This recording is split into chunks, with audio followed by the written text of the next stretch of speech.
This entitled mum thinks she can pay her brother slave wages to babysit her kids because she is essential and he is not. It makes me mad. Well, he's got a plan to turn the tables and make life a nightmare for her. Happy birthday if today's your birthday, and on with the show. This makes me hurt a little, because up to this point, my sister was the only one I could mildly get along with within my family. But I guess she is my mother's daughter, so the entitlement shouldn't have been a surprise. My sister and brother-in-law are both essential, cop and daughter, so they've needed someone to watch their kids now that school is cancelled and a lot of daycare services aren't around. And even then, the youngest one had been kicked out of 2 of them, and finding a new one is difficult due to that. So, I've been watching these kids 4 to 6 times a week, depending on their schedule, anywhere between 7 to 12 hours a day. I was told to wait until they got paid, then told to wait for the stimulus check to come in, and they'd pay me for it. At that point, and I do have the text, it was going to be $85 a week, regardless of that 4 to 6 times a week. Well, they got the stimulus check in. My sister gives me $55 and tells me that this was for the babysitting.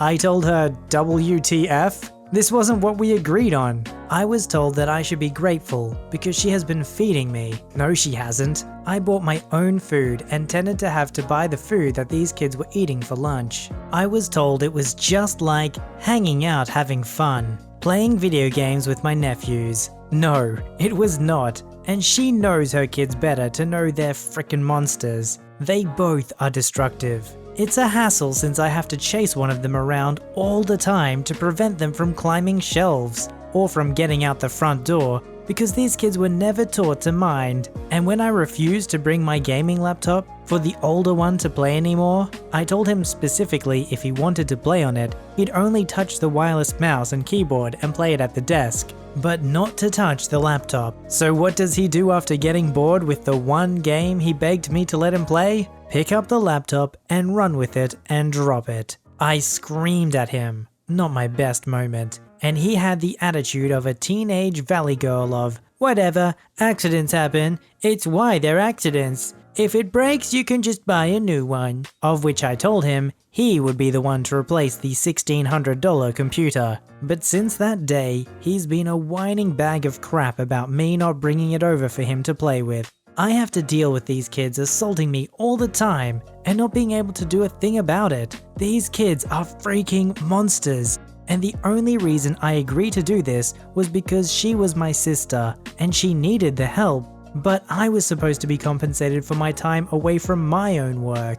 I work commission-based jobs at home, but I can't work on it around them as there's no pause for me to do it. I know it'll probably be crappy of me to do if I just don't show up the next few days until they fix paying me what they at the very least owed me. But on the other hand, I really just don't want to be around those kids. They need to be heavily medicated. So I waited some time so I wouldn't have to do multiple updates after a few people asked for them. Not sure if this is typically a subreddit that allows updates, but here it goes. To clear the air here, I am a dude. I know, how feminizing for a man to babysit. I had thought to correct this on the other post, but I was sort of amused at how many people assumed I was a woman. I spoke first to brother-in-law who had no idea that she wasn't paying me, so he was the one to pay me back for the weeks I had already done. He wasn't very happy with my sister. I didn't watch them for this last week. I did talk to my sister first off about how disrespectful that was to make a deal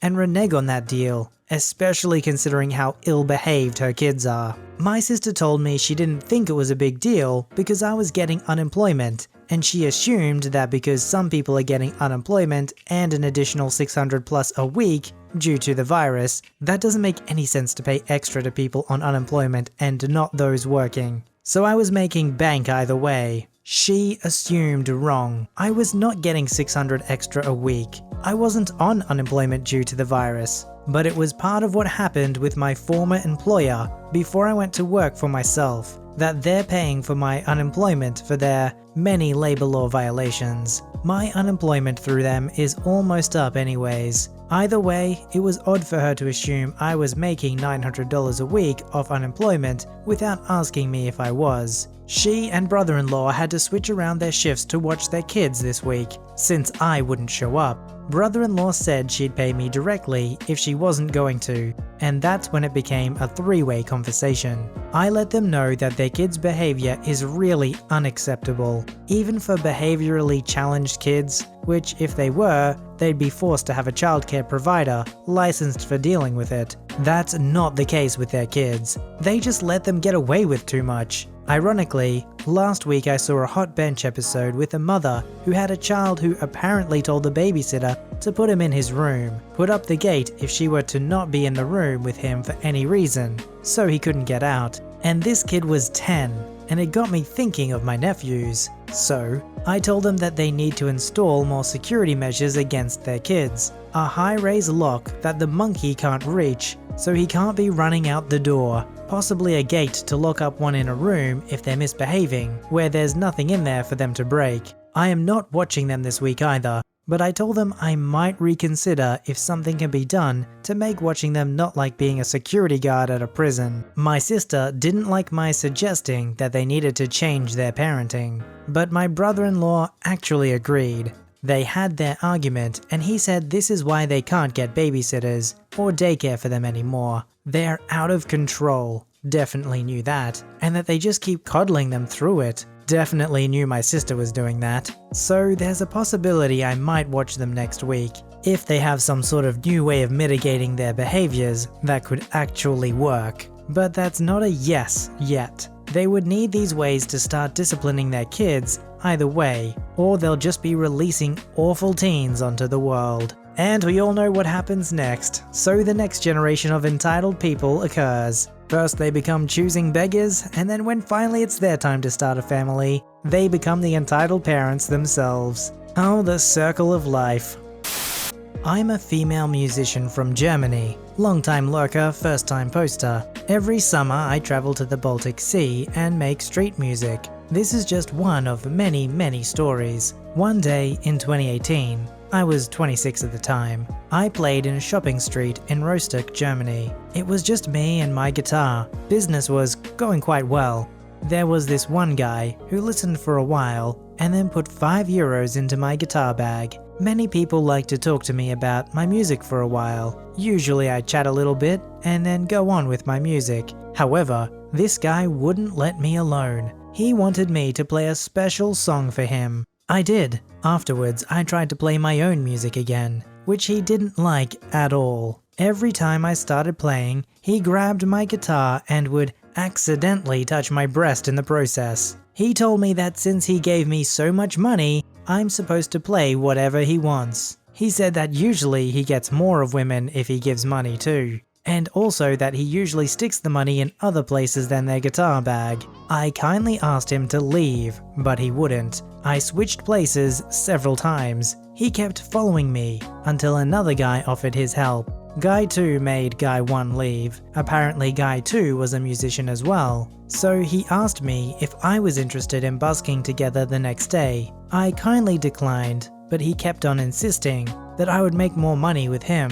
At this point, I just started playing music again, knowing that he would leave. He didn't. He stood directly behind me in order to protect me from Guy 1. I could feel his breath. Eventually, I gave up for the day. The next day, my male band colleague joined me. From then on, there were only nice people enjoying our music. That's just one of many, many stories. There are still so many men who think that you can buy a woman. All I want is to make my music, earn money for my holiday, and increase my audience. But something like this happens when I play alone almost every single time. Honestly, that would be so frustrating to have such a passion for music. And you know, it's really hard to break through in the industry. So there you are, literally going out to the streets to get people to hear your music. And then you get creepy jerks like that coming onto you. Yeah, definitely not the dream.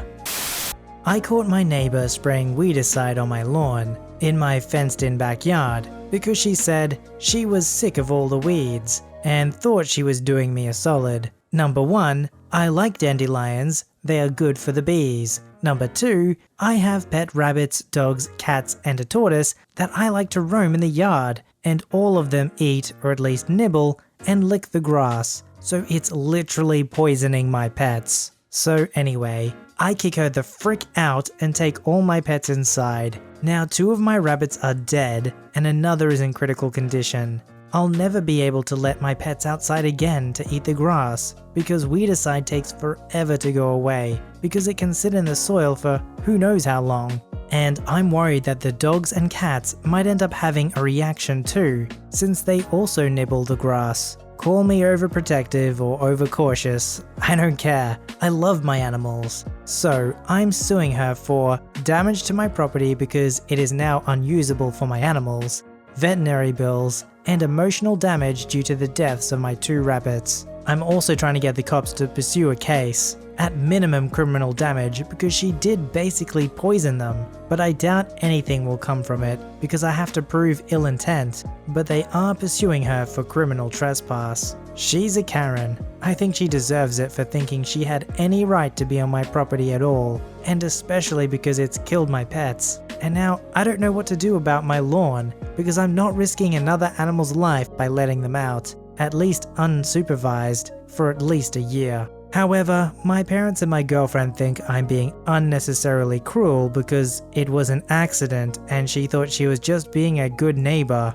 and that I'm making it into a bigger deal than it is, and should just ask her to pay for the vet bills. I don't care if she thinks that she was doing good. If you're bringing poison onto somebody else's property, you sure as heck better have gotten their consent before spraying it anywhere. I mean, yes, it was really bad that some of the pets died, but what if he had a niece or nephew playing in the backyard? That could have ended a lot worse. I don't think she was being a good neighbor. I think she was being a busybody.